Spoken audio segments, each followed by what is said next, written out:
now it is time to face the part of the game that I hate most, and that ruined me the first time I played. Just absolutely destroyed me. I find this next level difficult, both in terms of it being like really difficult to play, and also just emotionally hard. So I might get a bit weepy. What we have here, this is a dolphin, but he's upside down and sort of obviously glitched. There's deliberately glitched terrain here.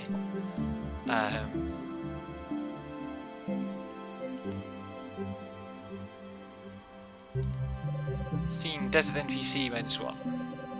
Hey Nova, get over here. I am an NPC in the desert. A strange figure gestures enthusiastically at Nova. End of scene. Slowly, Nova approaches the figure. Yes, that's right, come here. I don't bite. Haha, you don't even have a health bar in 3D, so it must be safe. Am I right? Ho ho. Alright, now then, I've got the dust, Nova. I've got it real bad. Please, you gotta help me. Activate Spark Connection, place Spark now available message. So, as you can see, things are about to get weird.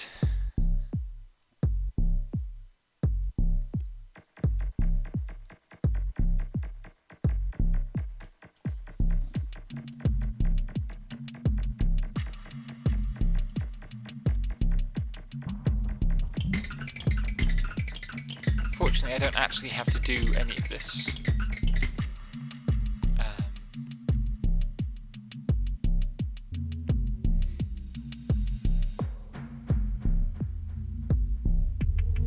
All of the kind of glitch stuff is completely deliberate, just to be clear. This is not a fault in the game. No such scene. Lorem ipsum dollar sed amet consectetur adipishing elit seddo eusmud temple. That's further than I've ever got before into that, reading it out loud. Welcome to No Such Scene.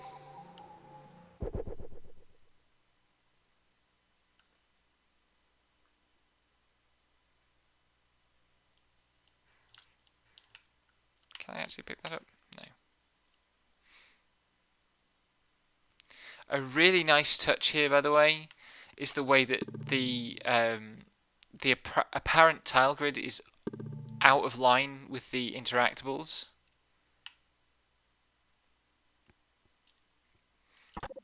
I found 10 metacoins. 10 metacoins. And the blue lock. It's one lock of the Trilock collar. It prevents the anxiety of meeting strangers. So go to the inventory quickly. We've got the red lock. Fear of physical pain. Blue lock. Anxiety of meeting strangers. Green lock. Soothes the paranoia of being watched. And the base. A mysterious ancient artifact. Smooth white surface is marked by 3 sex slots. So eventually we're going to assemble that and we'll have a use for it. But not yet. Here's a dust crystal. And that makes it seem like it should be easy.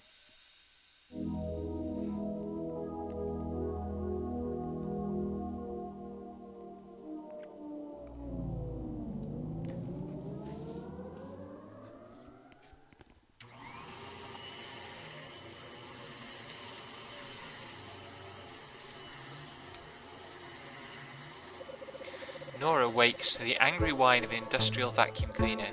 She hears the bumps and clatters as the vacuum head rounds corners and crosses thresholds. Now it's right outside her apartment door. She freezes for a moment, like a cornered street possum. Nora picks up her smartphone and posts to her locked secret social account. God, is there any worse sound than someone vacuuming nearby? It makes me want to die. A minute later, she deletes the post because it sounds flippant and entitled.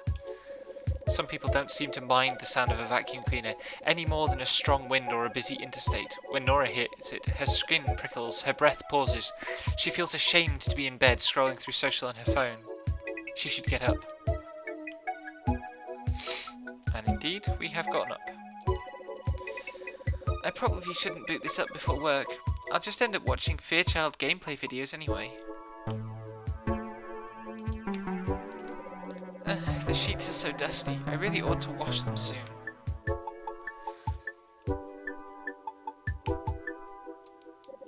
I read that if you let the low-angled morning sunlight hit your eyes, it helps regulate your circadian rhythms. I've been having strange and restless dreams lately. I live in this weird gothic apartment building.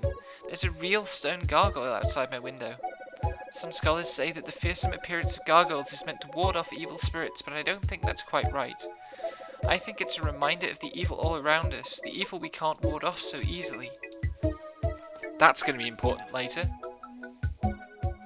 Anyway, if you haven't figured out, Nora is Nova, or a Nova analog. Okay, time for work. The hallways in this building are a bit labyrinthine, but I've walked them so many times I could reach the exit with my eyes closed.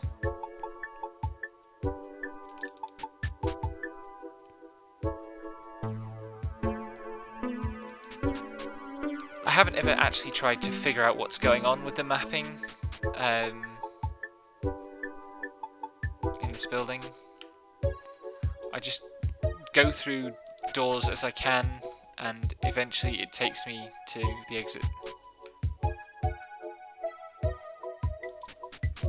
Like so. I have a minimum wage job at a fast food restaurant because I'm a coward. I probably could have a better job, but I don't. Anyway, it's fine for now. Who decides who deserves a good job or a bad job? And maybe all jobs are bad, just in different ways. It makes the time I spend at home, drinking a beer and watching internet videos, that much more special. I don't feel bad, not really. I don't think I've ever felt truly bad. So, Nora is very depressed.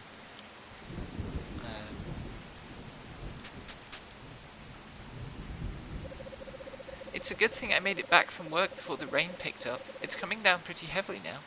Not that it'd make much difference. Maybe it'd get me to take an extra shower. I don't need to shower every day because I'm just not a very smelly person. All I see is bits of light blurred through droplets. It's too early to go to bed. I was never very social, but I used to be a better friend. I used to message with Eves, and I think it would cheer her up, but I don't really have much to talk about these days. Anyway, people are usually busy on whatever night of the week this is.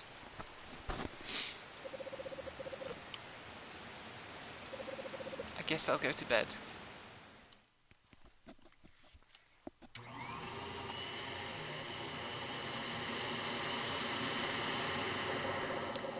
In my dreams, my mother lists the ways I'm hurting her. When I make a mistake, it's to get back at her. When I come out, it's because of the things she did wrong.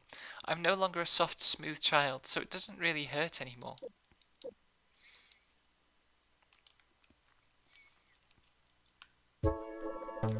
Last night, I posted something about the storm to social and got kind of a weird reply. Anyone else in West Centre like legit scared at the lighting thunder intervals right now? Tell me about it. Our building actually got hit last night. Our building? Is this Giggy 800 someone who lives in my building? I've never spoken to any of my neighbours, much less traded social handles. I decide to just like the post out of politeness and go about my day. I wonder how cold it is today. Do I need a heavy jacket? In a 1964 scientific journal, 2 Australian researchers coined the term petrichor to refer to the distinctive smell of rain-dampened earth. The word is derived from the Greek petra, meaning stone, and ichor, the ethereal blood of the gods. It's a strangely potent image for a strangely potent smell, but in the end you can't get blood from a stone. Wait a second. Where's the gargoyle? Oh my god, it must have gotten knocked off in the storm. Maybe that Giggy 800 person actually does live here. Anyway, that's weird. The end of an era. But I guess now we can test the competing philosophies. If we see a high uptick in demonic activity, then maybe the gargoyle was protecting us after all. Oops. A lot of people don't care about desktop computers anymore. They'd rather have a laptop or a tablet or even just a phone. But to me, a computer desk generates its own space, its own world. It feels almost profane to play at the same digital actions in a coffee shop or sprawled out on a bed. This character is too close to home for me, and I'm not okay with it. I'm not okay with it at all.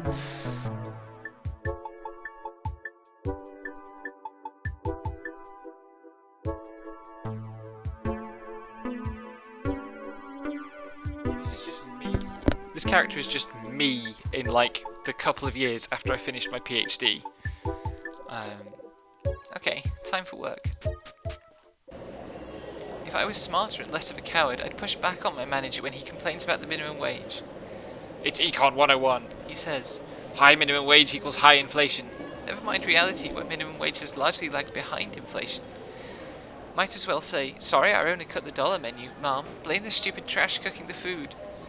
Whatever, dude. Just whatever. Anyways, just another day at work. Phew, finally back home. Surprise! Holy shit, what is happening? Is this some sort of prank? How did someone lug this huge thing up to my door? I swear, I'll never understand people. I've never had a clear look at it before. It's kind of creepier than I thought. That unhinged, gaping mouth. Is it a smile or a grimace? Of course, gargoyles and their ugly mouth holes serve a practical purpose. They channel rainwater away from the sides of a building to reduce structural erosion. Rivulets of rainwater feel like nothing, but over time they can crumble mortar and carve canyons into masonry. Well, it's not like this is my responsibility. Maybe I'll post a note on it later so that my landlord knows I didn't put it here. Oops. It's really hard controlling Nora with the directional stick in the isometric. My ex used to say that chocolate sandwich cookies taste like dirt. It's true, but that's why I like them. I have to stop myself from eating a whole package in a night. Each one has just a tiny fraction of flavour. It's like I have to add them all up to have enough.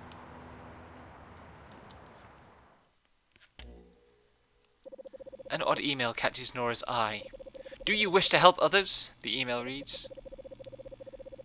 What garbage company is doing pseudo-activist marketing this time? Or maybe it's just a good old-fashioned scam. Nora mumbles, but she clicks on the message. Dear Nora Eggers, are you unhappy? Have you ever felt that you were meant for greater things? Now is your chance to truly help others. Learn, grow, become larger than life. That's right, you have been specially selected for our Anno 2 internship based in sunny Newfoundland. This is a way out, Nora. Take it. Click the link below now. And there's a link. Nora snorts. Jeez, this ego-stroking nonsense is so uncomfortable. Everyone feels that way. I'm nothing special. Nora's phone buzzes. A direct message on social? Gigi800 says, Did you like the surprise by your door? Ah, so Gigi800 must be the neighbour who moved the gargoyle, but why? Sorry, but do we know each other? Gigi800 is not happy. That's mean, Nora.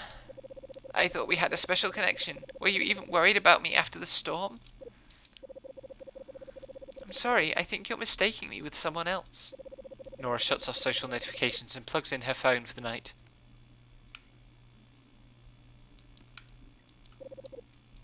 Sleep time.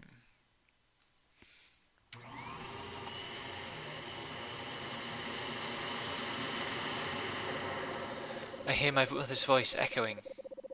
Are you unhappy? Have you ever felt that you were meant for greater things? She wants me to remember the good times that we had, but I can't. I know they must exist, but I don't feel them inside of me. I don't want to remember.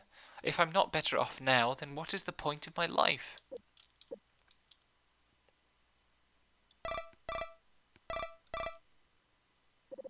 I wake to the noise of my phone ringing. It's Eebs calling, my best friend from school. Eebs? Nora, sorry to wake you up. Short notice, but would you be free to hang out? Like, on the phone?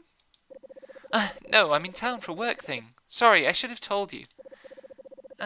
Yeah, I actually have today off. Come on over whenever. Cool, I'm actually out front. It's the huge creepy building, right? Oh my gosh, yeah, just give me a second. Eebs and I spend the whole day together, hand in hand. For dinner, we eat po' boys and fried pickles, then walk along the downtown streets. I lean my head against her shoulder. Her sweet scent mingles with the crisp night air and fragrant eateries. My face feels warm and pliable in a way that I had forgotten. So I turn to her and say, I want to leave this town so much, Eebs. I'm afraid of who I'm becoming here. But no matter where I go, I'll still be myself. So why bother? Eebs turns to me with an electric energy. Street lamps hum overhead as she catches my eye and says, "Who you are is incredible, Nora, and you deserve to be happy."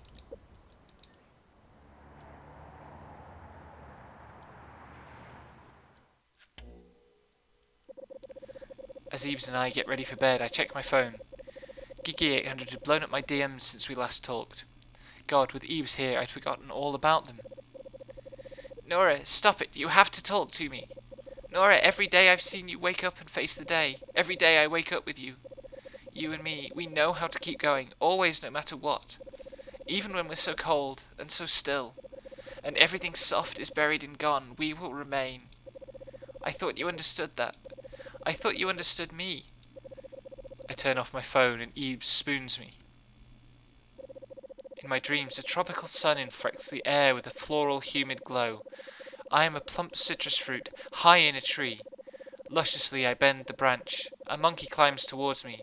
She has the face of a human woman. She pulls off my outer shell in a single piece, in a spiral. She doesn't separate my sections. She bites straight into me, and my juices flow, bright and red. And I feel the pain of being torn like it's my own. I wake up to the sounds of a distant vacuum cleaner.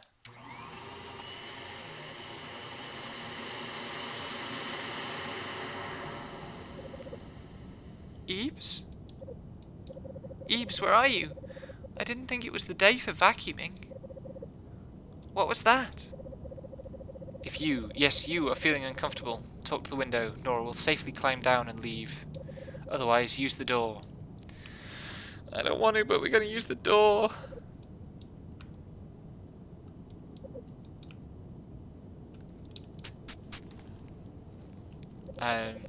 Eebs, where are you? Why is there gravel leading down the hallway? If you haven't put two and two together yet, bad things are coming our way. Someone is about to die.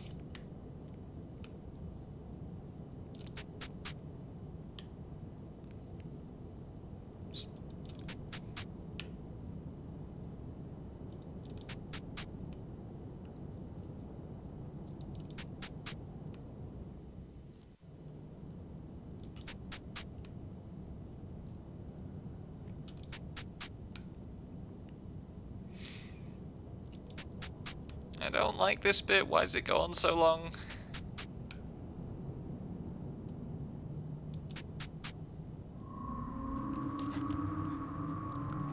So there's the vacuum cleaner, the gargoyle, now not made of stone anymore. What is that? Its skin, soft and delicate, like a baby. Its fingernails bending like paper where they meet the floor. It turns its head to look at me, wide, toothless jaw swaying gently.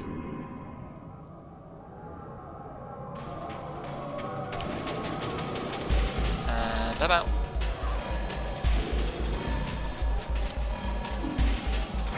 Oops. That happens a lot, by the way.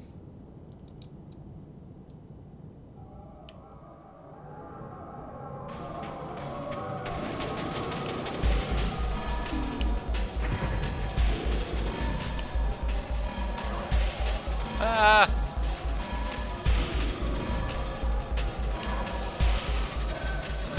I don't like this.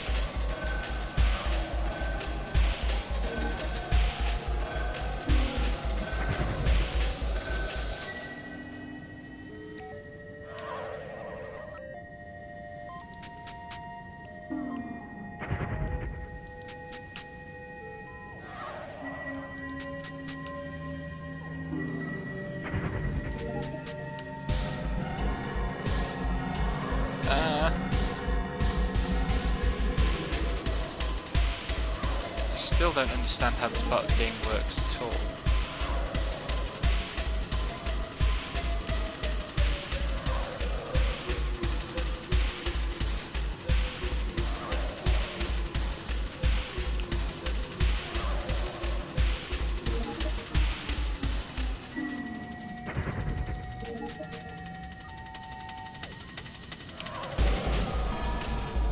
Oops. Aha.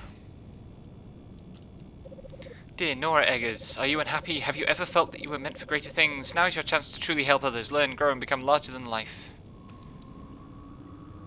That's right, you have been specially selected for our Anno 2 internship based in sunny New Zealand. This is a way out, Nora. Take it. Click the link below now. And there we go.